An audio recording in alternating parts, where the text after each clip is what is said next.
আউযু বিল্লাহি মিনাশ শাইতানির রাজিম বিসমিল্লাহির রহমানির রহিম আসসালামু আলাইকুম রহমতুল্লাহ। আজকের আলোচনা ইম্পর্টেন্স অফ লার্নিং কোরআন। আমরা তো শুধু রিডিং করি, অনেকে লার্নিংও করে। আসলে কোরআন লার্নিং করার জন্য আল্লাহ পাক আমাদেরকে দান করছে। তো আমরা এর থেকে অনেক অনেক দূরে। মানে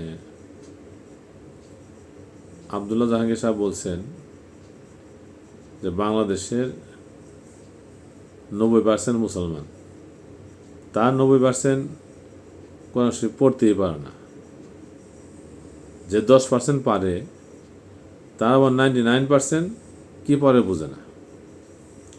অথচ আল্লাহ পাক দান করছেন কোরআন শরীফ মানুষের জীবন বিধান হিসাবে। যারা বিশ্বাস করে তাদের জন্য, সবার জন্য জীবন বিধান। যারা বিশ্বাস করে তারা এটা পড়ে এবং সেই মতো জীবনযাপন করার চেষ্টা করাই তাদের উচিত। এখন একটা জিনিস, মানে আমরা যদি এভাবে চিন্তা করে দেখি যে আমরা বাস্তব জীবনে অনেক পড়াশোনা করি, ডাক্তারি, ইঞ্জিনিয়ারিং, যে যে সাবজেক্টে পড়াশোনা করে, ওই সাবজেক্টের বইগুলো যেভাবে যে গুরুত্ব সহকারে আমরা পড়াশোনা করি, একটু ভেবে দেখুন তো সবাই, কোরআনকে আমরা ওইভাবে ওরকম গুরুত্ব দিয়ে কখনো পড়াশোনা করছি মনোযোগ দিয়ে? এখন কোনো বিষয় যদি আমরা মনোযোগ দিয়ে পড়াশোনা না করি, তাহলে সেখানে ভালো করা সম্ভব না, তাই না? এখন মনে করেন যে কেউ মেডিকেল পড়ে, শুধু মুখস্থ করে পরীক্ষা দেয়, বুঝে না কিছু, চিকিৎসা করতে পারবে না।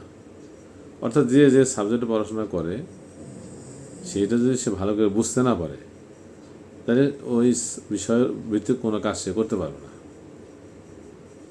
এবং পড়াশোনা করার পাস করার পরেও পড়াশোনা অব্যাহত রাখা লাগে, তাইলে সে এত ভালো চিকিৎসা করবে, ভালো ইঞ্জিনিয়ার হবে বা সমাজসেবক হবে, যাই হোক। এখন কোরআনটাকে আমরা সেভাবে কখনো পড়াশোনা করে দেখছি? আমি 99% লোকের কথা বলতে চাই, কি মনে হয় না। কারণ অনেক জায়গায় যাতায়াত করার সুযোগ হয়েছে, আল্লাহ পাক যে বয়স দান করছে, এতে আমার অনেক জায়গায় যেজন নাম করে আলেম ছাড়া, যারা সবাই তাদের চিনে, ওনারা ছাড়া আর কেউ ওইভাবে কোরআন পড়াশোনা করছে বলে আমার মনে হয় না। আমরা তো করিই নাই।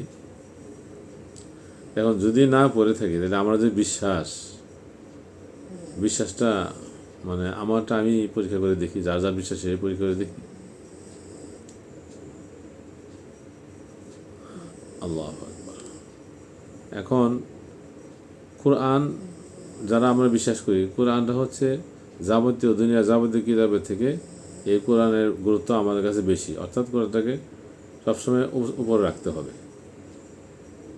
রাখার উপরে রাখা বলতে আলমারির উপরে রাখলাম সুন্দর করে সাজায়, এটা তো আছেই। ওই ওই ওই উপরে রাখা না।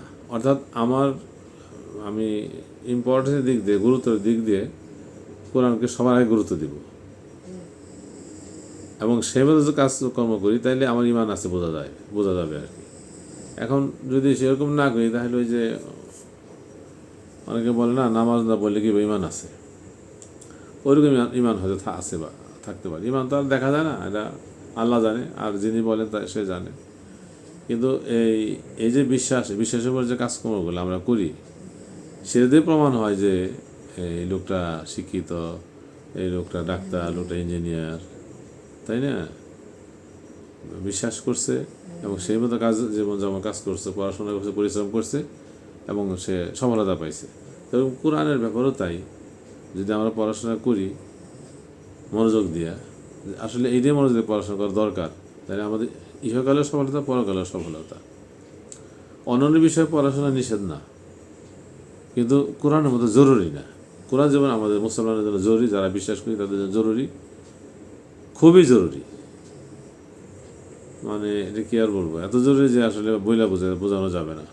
যার যারটা হয়তো সেই বুঝবে। কোরআনটাকে আমাদেরকে অন্তরে, কাজকর্মে, সামাজিক জীবনে, রাষ্ট্রীয় জীবনে যদি আমরা কোরআন মতো জীবনযাপন করতে পারি, তাহলে ইহকালেও শান্তি, পরকালেও শান্তি। আমরা ইনশাআল্লাহ চেষ্টা করি নিজেদের জন্য, নিজের সন্তানদেরকে কোরআনের বিষয়বস্তু, মানে তাদেরকে যদি আমরা ওইভাবে শিক্ষিত করে পড়াশোনা শিখাইতে পারি। দেখেন আরেকটা বিষয়, যে আসলে ইংরেজি আমাদের ভাষা না, আরবি আমাদের ভাষা না। আশ্চর্য একটা ব্যাপার, ইংরেজি আমরা কিন্তু শিখতেছি, পড়তেছি, আরবি আমরা শিখি না, মানে ভাষাটা আমরা শিখি না আর কি। তো আরবি ভাষা শিখলে কোরআন বুঝবো কীভাবে? এদিকেও আমাদের মনোযোগ দিতে হবে ইনশাআল্লাহ। আসসালামু আলাইকুম রহমতুল্লাহ।